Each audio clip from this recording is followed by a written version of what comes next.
Gênesis 3, a partir do verso de número 15, nós vamos ler apenas o versículo 15 e iremos refletir no Natal. Hoje a gente vai dar abertura a mais uma série de exposições e dessa vez aproveitar o período em que se para na nossa cultura para ouvirmos acerca do significado do Natal, do nascimento do nosso Redentor. Existe muita controvérsia sobre a questão de datas e etc. Nós não iremos nos deter nisso, iremos apenas pegar o gancho e a oportunidade para refletirmos no Evangelho da Graça e no que de fato é o Natal. O texto de hoje e o tema do nosso sermão é a promessa do Natal. Eu quero ler com você o verso de número 15, que diz assim: porém, inimizade entre você e a mulher, entre a sua descendência e o descendente dela. Este lhe ferirá a cabeça e você lhe ferirá o calcanhar. Vamos orar ao Senhor, pedindo a iluminação do seu Espírito para entendermos a sua palavra. Senhor, fala conosco no texto sagrado do Senhor. Nesse texto que nos mostra a redenção do Senhor frente à maldição e ao pecado dos homens. Senhor Jesus, nos ensina que dependemos unicamente do Senhor e sem Ti nada podemos fazer. Aplica, Santo Espírito de Deus, Tu que és o responsável na obra da redenção por aplicar as verdades de Deus ao coração do povo de Deus, aplica também ao nosso. Sê conosco nesse momento, fala aos nossos corações. Nós anelamos e precisamos ouvir a voz do Senhor. Então faz isso ao Espírito Santo de Deus. Em nome de Jesus, oramos ao Senhor. Amém. Meus amados irmãos, refletindo sobre esse texto e sobre algumas posturas do nosso tempo, eu cheguei à conclusão, mas é claro, não sozinho, mas com base também, principalmente na nossa tradição reformada, de que em toda a história, os homens eles tentaram dar respostas aos dilemas do mundo, sempre com base na sua própria cosmovisão. Sempre com base na sua visão deste mundo. Afinal, a palavra cosmovisão significa isso, uma visão do mundo. E não é difícil perceber que todas as respostas que são articuladas pelos homens são com base em pelo menos 3 verdades contidas nas Escrituras. É isso mesmo que você ouviu. Até os ímpios, quando vão dar respostas à criação, ao dilema da existência, eles dão com base em um senso do divino que foi colocado dentro dos seus próprios corações. O que o teólogo João Calvino chamou de o senso divinatus, ou o senso do divino.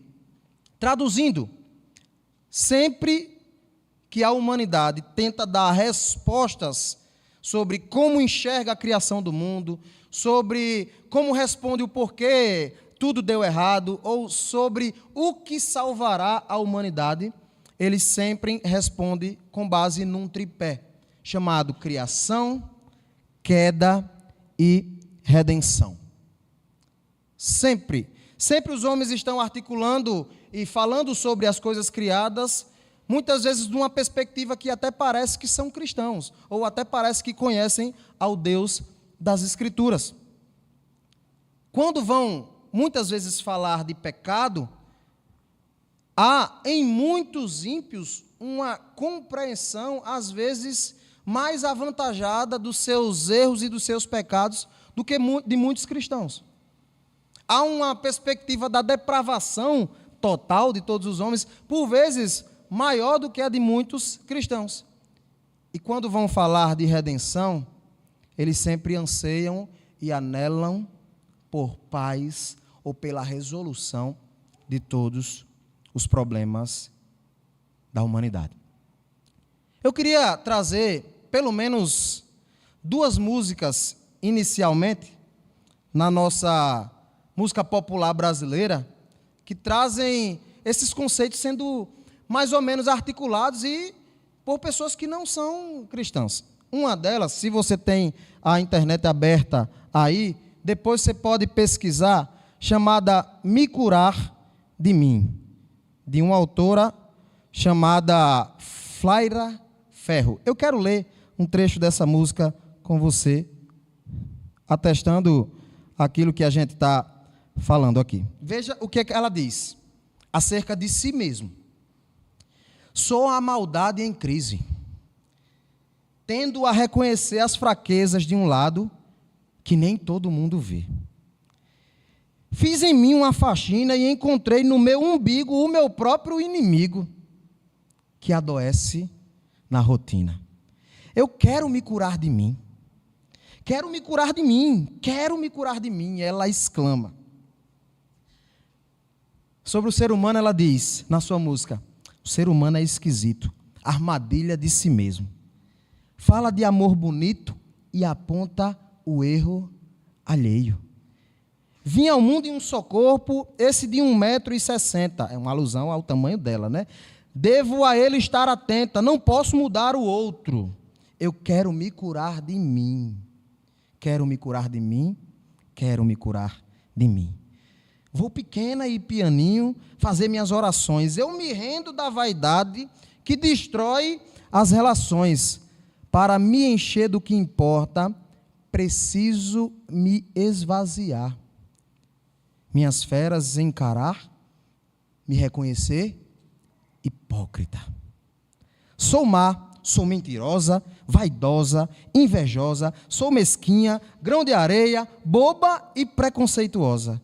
Sou carente, amostrada, dou sorrisos, sou corrupta, malandra, fofoqueira, moralista, interesseira. E dói me expor assim. Mas se eu não tiver coragem para enfrentar os meus defeitos, de que forma, de que jeito eu vou me curar de mim? Se é que essa cura há de existir. Não sei. Só sei que a busco em mim. Só sei que a busco me curar de mim. Essa é a música Me Curar de Mim, de Flaira Ferro. Ao que parece, essa mulher não é cristã para ter uma visão tão clara e objetiva do seu próprio pecado. Mas você deve, talvez, lembrar de uma outra música, para quem é um pouco mais jovem, assim como eu, que na adolescência curtiu muito rock nacional. Você deve lembrar de uma música de uma banda chamada Jota Quest, chamada Dias Melhores. Vivemos esperando, o autor canta, dias melhores. Veja, enquanto Flaira Ferro escancara e ao mesmo tempo pede por redenção, eu quero me curar de mim, eu preciso me curar de mim, mesmo reconhecendo seus completos pecados e quem ela é, o cantor de Jota Quest, ele agora anela por redenção, por paz, por tranquilidade, por prosperidade. Ele diz, nós vivemos esperando dias melhores. Eu preciso de dias melhores para quando? Para sempre. Veja, irmãos, esse é o anseio da humanidade. Por redenção, frente aos seus pecados, se curar de si mesmo e de redenção.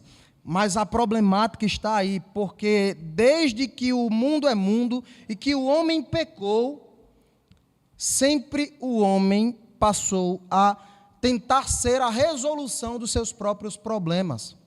Foi assim com os nossos representantes, os nossos pais, e é assim até hoje. O homem tenta resolver o problema e a rachadura do pecado a partir de si mesmo.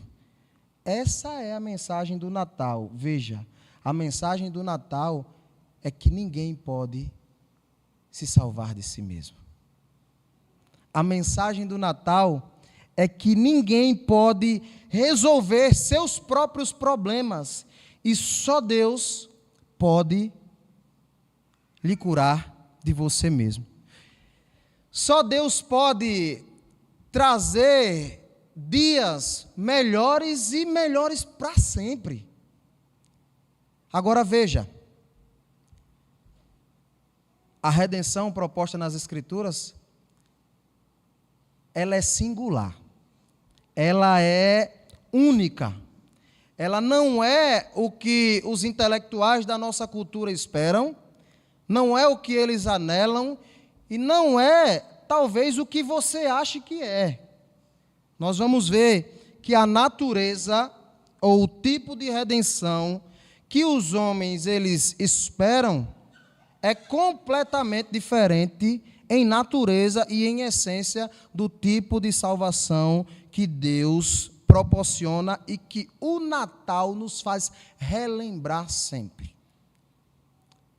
Esse tempo é importante para a gente relembrar isso. Mas não só esse tempo. Dominicalmente, nós somos, no culto público ao Senhor, relembrados do Natal, relembrados da redenção, relembrados que o tipo de salvação ou de esperança que os homens anelam é completamente diferente do tipo de redenção que nós esperamos e conhecemos no nosso Deus. Portanto, irmãos, a verdade central que esse texto vai nos mostrar é que o Natal cristão é singular. A esperança em Deus que nós temos mediante a mensagem do Evangelho, ela é única. Enquanto os homens esperam por dias melhores, enquanto que os homens querem livrar-se individualmente de si mesmo, e isso de alguma forma aponta para algum aspecto contido nas Escrituras, mas eles não estão desejando o que nós desejamos. Eles não estão esperando o que nós esperamos. Por quê? Porque o tipo de redenção, ou o Natal, o tipo de esperança que o nosso Deus nos fornece é único, incomparável, singular, exclusivo. Gênesis 3,15 nos mostra pelo menos 3 motivos porque a nossa expectativa é única. É diferente da expectativa deles. É de uma natureza, irmãos, completamente diferente. A expectativa nossa para a redenção é completamente diferente. E Gênesis 3,15 vai nos mostrar isso. Veja, a nossa esperança, ou o Natal cristão, é singular, em primeiro lugar, em razão do seu fundamento. A pergunta é, qual é o fundamento do Natal cristão? Qual é o fundamento da nossa esperança? Porque Natal simboliza a esperança de redenção também do cristão. Veja, eu estava pensando aqui, e aí eu relembrei de algumas, por vezes, discussões com a minha amada esposa. Não discussões acaloradas, mas debates sobre algumas questões, né? E aí, eu não sei se você, marido, já experimentou isso, e aí você, conversando com a sua mulher, olha, faz isso que... pelo que eu já pesquisei, vai dar certo se tu fizer dessa forma. Por exemplo, olha, você está querendo criar um pouco mais de imunidade, vai lá, toma um shot de limão, logo cedo. Eu aprendi isso com os amigos militares. Vai lá, toma um shot de limão, logo cedo, aí a tua imunidade constantemente e diariamente. Depois tu faz uns intervalos aí, deixa de tomar para não estragar os dentes, porque o sumo do limão estraga o esmalte dos dentes, se você ficar fazendo isso todo dia, né? Mas vai lá, um dia bota um pouco d'água, outro dia tu bota, tu toma sem a água, e aí você fazendo isso, você vai melhorar vários aspectos na vida. Isso eu aprendi vendo os médicos do YouTube e nutrólogos e etc, né? Aí se você vai lá e faça isso, que eu aprendi que é um santo remédio natural para mudar o pH do intestino, para dar imunidade ao corpo, etc, etc, etc. Não, eu não vou fazer lá isso. Aí tá bom. Aí chega no médico, né? O médico diz, opa, como é seu estilo de vida, não sei o que e tal. Ah, tá bom, vamos fazer isso, vamos fazer aquilo. Agora, deixa eu lhe dar um conselho. Você pode tomar um shotzinho de limão todo dia pela manhã e etc. Deixa eu lhe fazer uma pergunta, irmão. Ou irmã. Para você seguir, ou para minha esposa seguir esse conselho, você acha que ela seguiria o meu conselho primeiro ou o conselho de uma autoridade ou de uma especialidade em saúde? É claro que ela seguiria o conselho primeiro do médico. Aí está o que a gente chama de argumento de autoridade. Sou eu, um pastor, teólogo, que só entende da Bíblia, e olhe lá, e muito mal, ainda estou buscando isso no Senhor, contra um médico especialista, ou talvez pós-graduado, e etc, e etc, e etc. Aqui existe a autoridade da fonte da informação. Esperança é algo parecida. E no nosso caso, o que determina a confiabilidade da nossa esperança é a solidez do fundamento. O fundamento da nossa esperança é o próprio Deus e as suas palavras. O fundamento da nossa esperança, diferente do fundamento da esperança alheia ou da esperança do mundo, não está baseado nas diversas opções ou nas diversas ideologias, tampouco numa análise acurada e estatística de probabilidades de coisas que podem ou não podem acontecer. Eu gosto muito de R.C. Sproul definindo o que é fé e o que é esperança, porque quando ele vai falar acerca de esperança, ele diz que a esperança cristã é a certeza do cumprimento das palavras de Deus. É o sentimento no indivíduo cristão de certeza de que Deus cumprirá as suas promessas de redenção. Uma palavra que remete ao latim, chamada fidúcia, que tem o significado de esperar certo de que aquilo irá acontecer. A esperança do nosso tempo, queridos irmãos, não é assim. Por quê? Porque o seu fundamento é pueril. Porque não há fundamento. Nós confiamos em Deus e essa é a real expectativa do Natal. Por que o Natal cristão, a essência dele é diferente? Por que a nossa esperança em essência é diferente? Por causa do seu fundamento, que é o Senhor. Veja, Gênesis 3,15, nós temos aqui uma promessa de Deus em meio a sentenças de juízo sobre todas as suas criaturas. Se você for ver o contexto de Gênesis, todo o capítulo 3, você pega o capítulo 1 e capítulo 2, descrição da criação, você pega agora o capítulo 3, são inúmeras sentenças ou maldições, digamos assim, por causa do pecado do homem. Você tem a sentença à serpente, você tem depois sentença ao homem, depois sentença à mulher, mas o nosso foco aqui é Gênesis 3, o versículo 15. E é aqui que está o nosso fundamento, irmãos. É a promessa de Deus em meio ao juízo. É a misericórdia em meio ao juízo. Diante de várias sentenças de juízo de Deus, de um juízo santo de Deus, há no meio a promessa de redenção sólida do Senhor.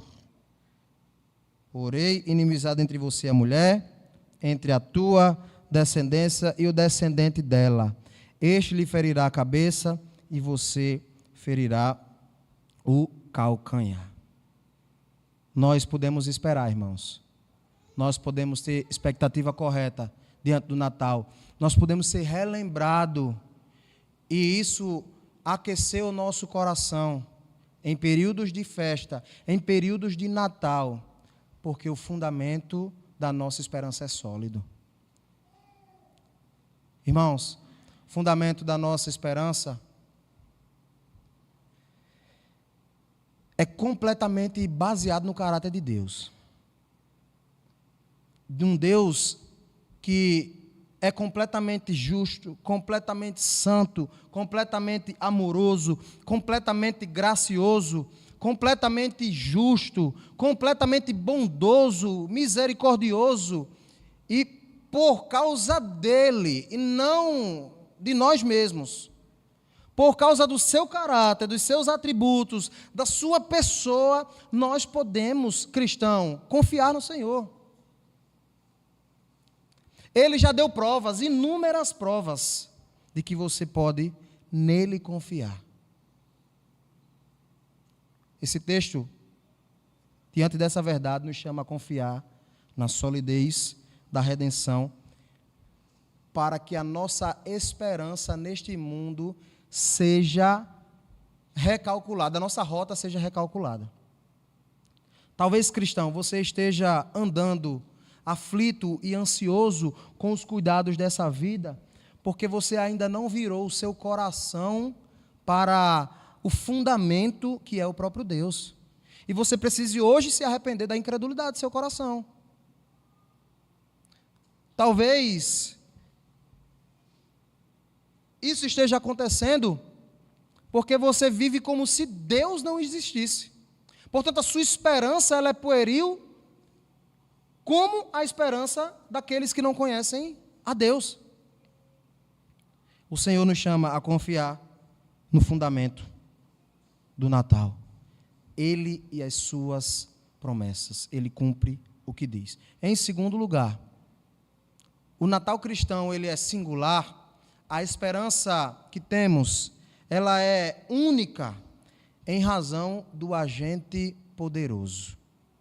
Veja, diferente da expectativa que os homens nutrem com relação a esse tempo, é sempre assim. Não sei se você já assistiu nos jornais, você já viu em vídeos na internet, nas redes sociais. Os homens acham que um evento fatídico no ano vai mudar completamente o coração dos homens. Vai voltar os homens a exercerem a humildade, a serem menos orgulhosos, a serem mais caridosos e generosos. E aí, não estou dizendo que não é bom ser generoso em tempos de Natal, mas por vezes o indivíduo ele só é generoso em tempos de Natal. Quando vira a página do Natal, volta a vida como se vive, olhando, como a cantora já disse, para o seu próprio umbigo. Por quê? Porque não se tem expectativas nutridas em seu coração corretas. A expectativa do Natal dos homens é semelhante à expectativa de John Lennon com a sua música Imagine, ou Imagine. Você conhece essa canção, não conhece? Vai lá depois ver a tradução dessa canção. O que é que ele espera do mundo? O que é que John Lennon espera? Quais são as suas expectativas? Resumindo a coisa, a sua visão utópica do universo, bem coisa de hippie mesmo dos anos 60, né? A esperança de que os homens seriam bondosos e ele diz, eu tenho uma esperança, eu imagino um mundo que não haverá país. Todos nós seremos um só povo. Veja, é o desejo do céu na terra, mas John Lennon morreu completamente desesperançoso. As suas expectativas para esse mundo eram irreais. É por isso que a expectativa do Natal cristão, ela é completamente singular, porque o seu agente não é o homem. O seu agente não é um terceiro. O seu agente é o próprio Deus, que não apenas determinou como todas as coisas acontecessem através do envio do seu filho, como ele mesmo entrou na história para ser o agente poderoso, para redimir os homens, para transformar e para de fato dar esperança a corações desesperançosos. Veja, Gênesis 3,15 descreve, meus irmãos, com muita clareza o fundamento e o agente responsável pela redenção. É o próprio Deus. O primeiro verbo utilizado no verso 15 aqui é porém. Porém, inimizade entre você e a mulher. Se você volta um pouco para compreender o fluxo da narrativa, como é que Satanás ludibria Eva, como é que ele consegue que Eva seja convencida, ele se torna amigo de Eva, ele aproxima-se de Eva, ele empreende um diálogo com Eva e ele começa a colocar em xeque aquilo que Eva conhecia acerca do Deus dos céus. A inversão redentora agora aqui é que Deus, ao invés de promover amizade com alguém, ele vai promover inimizade. É uma boa inimizade essa daqui. É a inimizade que vai nos trazer redenção. É a inimizade que vai resolver os problemas do mundo. E é o próprio Deus quem vai fazer isso. O agente é poderoso. É ele quem entra na história e o texto nos diz: porém, inimizade. Deus mesmo inverteria a amizade da serpente e o seu próprio projeto. Ele mesmo causaria essa inimizade que traria a redenção. Um segundo aspecto que a gente vê aqui nesse texto, irmãos, que nos faz relembrar verdades preciosas sobre por que temos esperança no Natal cristão, é que o Natal cristão, por causa do seu agente poderoso, é sempre uma dádiva, nunca uma conquista. O texto nos mostra que é Deus quem vai pôr inimizade. É Deus quem vai colocar a descendência da serpente contra o descendente da mulher. E é Deus quem afirma que a vitória do descendente da mulher é certa. Não há aqui, a não ser indiretamente, a atuação de per si do homem, ou seja, do homem por si mesmo. É Deus, o agente poderoso, quem promove tudo. Natal é sinônimo de dom, de dádiva. Cristo é o dom de Deus, irmãos. Você tem que relembrar isso. No Natal é tempo de você parar, aplicando o texto, e refletir que pelas suas próprias forças você não pode fazer nada. Você não é ninguém. Nem eu sou ninguém. Nós não somos ninguém. Nós não podemos, pelas nossas próprias forças, resolver o problema do pecado, irmãos. Você vê que no desenrolar do capítulo 3, o texto vai nos mostrar que quando Deus ele fala para as suas criaturas, o que é que eles fazem? A primeira atitude deles é esconder-se atrás das árvores. Depois, o texto vai nos mostrar no fluxo da narrativa que eles pegam folhas de figueira para se cobrir. É assim desde que o mundo é mundo, os homens buscando salvar-se pelas suas próprias obras. É por isso que o cristianismo bíblico, o evangelho, é completamente diferente de qualquer religião que você possa conhecer. Em todas as religiões, o homem compra a sua salvação. Em todos os sistemas religiosos, o homem barganha com a divindade para obter o sucesso ou o acesso ao Deus daquela divindade. No Evangelho, todos pecaram e carecem da glória de Deus. É por isso que Natal é o dom de Deus. É o dom do agente poderoso. E é aqui onde os teólogos bíblicos encontram o que chamou-se na história da teologia bíblica da missão, ou na teologia bíblica de proto-evangelho. É aqui onde está o anúncio direto e claro de que Deus resolveria o problema dos homens. Nesse sentido, o Natal cristão é completamente diferente das esperanças e expectativas humanas. Porque a natural expectativa humana é buscar resolver pela força do seu próprio braço os seus problemas. É ou não é assim que a gente faz nos nossos trabalhos? É ou não é assim que nós fazemos no nosso casamento? É ou não é assim que nós fazemos quando as coisas vão de mal a pior? Quando Deus permite que tribulações aconteçam em nossa vida, nós buscamos ser o nosso Salvador último. quando o casamento está em crise, não vamos buscar aconselhamento bíblico na igreja, no pastor, nos líderes, naqueles que querem caminhar conosco, porque nós conseguimos resolver sozinhos os nossos próprios problemas, e assim os casamentos vão em crise, em crise, em crise, até chegarem aos divórcios e separações. É sempre o nosso eu, a nossa capacidade de resolver as nossas crises e não querer depender dos outros. É sempre assim também, por vezes, no nosso trabalho, quando não aceitamos a ajuda do próximo e achamos que nos bastamos.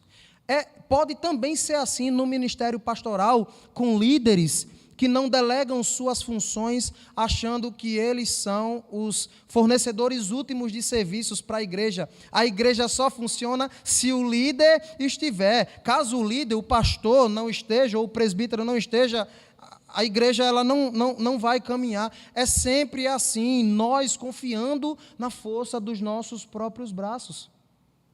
Irmãos, Natal é dádiva. Cristo nasceu, Ele é o dom de Deus, Ele é o amor de Deus, para relembrar a mim e a você que nós precisamos de Deus. Nós precisamos do Evangelho. Nós precisamos de Cristo. Tim Keller diz que o Evangelho é o A a Z da vida cristã. Nós não precisamos do Evangelho apenas como um rito inicial de catequese, para entrarmos na religião e sermos considerados cristãos. O Evangelho toca em tudo nas nossas vidas. Nós precisamos entender que a esperança do Natal é de natureza completamente diferente. É uma dádiva de Deus. Por fim, meus irmãos, veja, a esperança, o Natal, a expectativa do Natal cristão, ela é singular, ela é única, em razão do projeto vitorioso de Deus. Ela é única em razão do projeto vitorioso, ela é única em razão do agente poderoso, e ela é única em razão da promessa e das palavras do próprio Deus. Mas aqui, conforme a gente vai ver a última parte do versículo 15, nós vemos que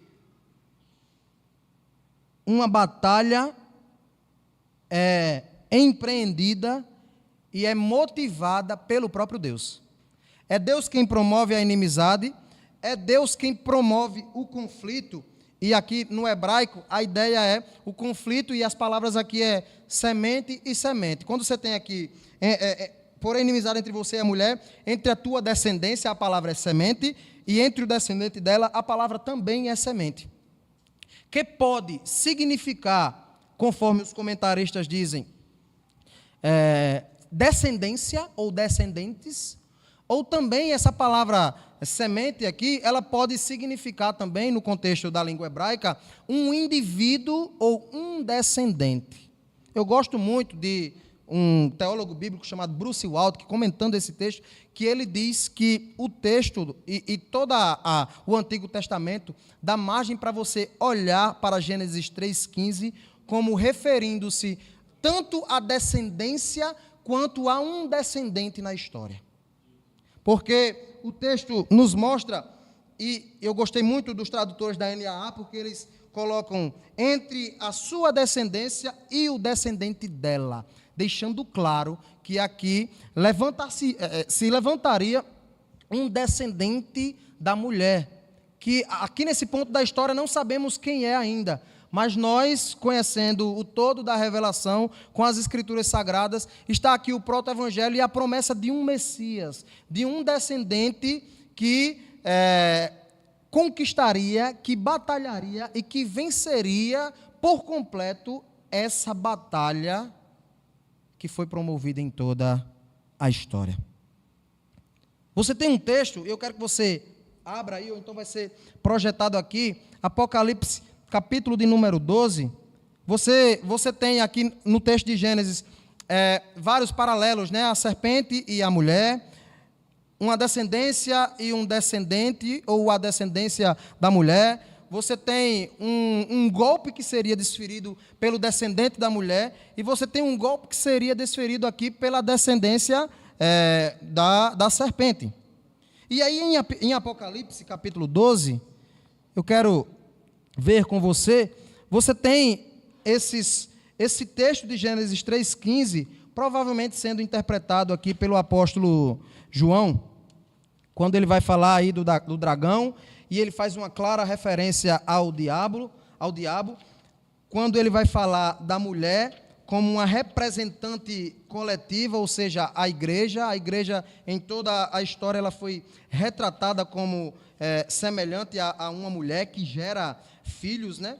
E você tem um conflito espiritual em Apocalipse 12 entre duas linhagens em toda a história. Uma linhagem rebelde e uma linhagem fiel. Veja o que João diz: viu-se grande sinal do céu, uma mulher vestida do sol, com a lua debaixo dos pés e uma coroa de 12 estrelas na cabeça. A mulher estava grávida e gritava com dores de parto, sofrendo tormentos para dar à luz. Viu-se também outro sinal no céu, eis um dragão grande, vermelho, com 7 cabeças e 10 chifres, e nas cabeças 7 diademas. A cauda arrastou a terça parte das estrelas do céu, as quais lançou para a terra. O dragão se deteve diante da mulher, que estava para dar à luz, a fim de devorar o filho dela quando nascesse. Veja, Apocalipse 12 nos mostra aqui o desejo da serpente para devorar o descendente da mulher. Mas o texto prossegue: ela deu à luz a um filho homem, que há de governar todas as nações com cetro de ferro. E o filho da mulher foi arrebatado para junto de Deus e do seu trono. A mulher, porém, fugiu para o deserto, onde Deus lhe havia preparado um lugar, para que nele a sustentem durante 1260 dias. Então estourou a guerra no céu. Miguel e os seus anjos lutaram contra o dragão. Também o dragão e os seus anjos lutaram, mas não conseguiram sair vitoriosos. Não havia mais lugar para eles no céu. E foi expulso o grande dragão, a antiga serpente, que se chama o quê? Diabo e Satanás, o sedutor de todo o mundo. Ele foi atirado para a terra, e com ele seus anjos. Então ouvi a voz forte no céu proclamando: agora veio a salvação, o poder, o reino do nosso Deus e a autoridade do seu Cristo, pois foi expulso o acusador de nossos irmãos, o mesmo que os acusa de dia e de noite diante do nosso Deus. Eles o venceram por causa do sangue do Cordeiro e por causa da palavra do testemunho que deram, e mesmo diante da morte não amaram a própria vida. Por isso, alegrem-se, ó céus, e vocês que nele habitam. Ai da terra e do mar, pois o diabo desceu atrás de vocês, cheio de fúria, sabendo que pouco tempo lhe resta. Apocalipse 12 nos mostra, irmãos, claramente que Satanás, o dragão, será derrotado. Na verdade, ele já está derrotado. Aguardamos apenas o momento de sua sentença final, por causa do Cordeiro que lutou, batalhou e venceu, por causa da linhagem fiel representada em Cristo Jesus. Essa linhagem que em Gênesis 3,15 é tratada como a semente da mulher. Em Gênesis 3,15 nós vemos que a natureza da semente ela é humana. Ela é uma pessoa, é um agente, e é um descendente. Você vê no masculino, é um homem. Em Gênesis 3,15 há a declaração da vitória desse descendente. Ele esmagaria a cabeça da serpente. Ela empreenderia apenas um golpe. Um golpe que aparentemente a faria vencedora. Mas como nós cantamos, essa história, eu sei o fim. Eu conheço o fim da história. O dia em que, como o apóstolo Paulo, lá em Romanos capítulo 12, no finzinho, diz: e nós nos juntaremos a Cristo e esmagaremos a cabeça da serpente. A derrota na cruz, ela é aparente, mas a vitória do descendente é completa. E veja a ironia de Deus aqui, desmascarando Satanás e humilhando Satanás. Se por intermédio da mulher ele tocou o descendente, é por intermédio da mulher que a vitória do povo de Deus virá. Que a salvação do povo de Deus virá. A vitória completa virá por intermédio do descendente da mulher. Meus irmãos amados, algumas verdades para a gente refletir. A nossa esperança, como nós já afirmamos, ela é completamente diferente do mundo, porque podemos confiar plenamente naquele que nos fez promessas de graça futura. John Piper fala sobre isso, eu gosto muito de ouvi-lo, quando ele diz que Satanás ele fez promessas a Eva e falsas promessas. Promessas de alegria momentânea, promessas inverídicas de ser semelhante até mesmo ao Senhor. Mas por intermédio do descendente da mulher de Cristo, Deus nos faz promessas factuais, irmãos, verídicas, verdadeiras. Ele nos prometeu nos redimir dos nossos pecados. Ele nos prometeu um consolador e assim cumpriu, enviando o seu Santo Espírito, não nos deixando órfãos, nos deixando um advogado. Ele prometeu que estaria conosco até os últimos dias de nossas vidas. Davi, no Salmo 23, é claro, dando ecos de Jesus, ele diz que o nosso pastor está conosco, quer sejam em pastos verdejantes, quer sejam em dias de tormento, de vale e sombra e morte. Ele prometeu enxugar toda lágrima.